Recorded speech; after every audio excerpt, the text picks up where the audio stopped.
Satgas TMMD ke-111 Kodim 0212 Tapanuli Selatan, Prada Doni Siswanto dan rekan-rekannya bermain sambil menangkap ikan dengan anak-anak di lingkungan 2, Pasir Bidan, Kelurahan Batu Rosak, Kecamatan Angkola Sangkunur, Kabupaten Tapanuli Selatan.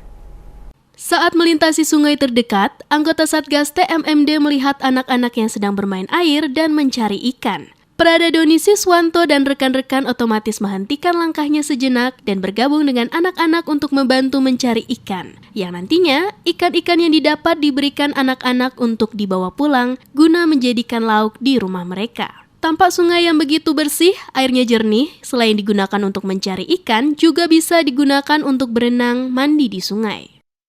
Kami Satgas TMMD, personil Kodim 0212 Tapanuli Selatan, berada di Pasir Bidan, Kecamatan Angkola Sangkunur, Kabupaten Tapanuli Selatan.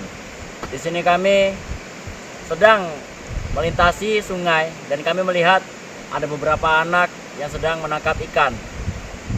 Mereka kami lihat sangat gembira dan di situ kami ikut membantu mereka mencari ikan. Dan hasilnya mungkin mau mereka bawa pulang dan mau disayur sama mereka. Di sini kami ikut membantu masyarakat mensukseskan pembangunan jalan ini. Semoga jalan ini lekas terbangun. Sekian dari kami. Wassalamualaikum warahmatullahi wabarakatuh. Prada Doni Siswanto, anggota Satgas TMMD, tampak begitu senang anak-anak bermain dengan anggota Satgas dari TNI dan dibantu dalam mencari ikan.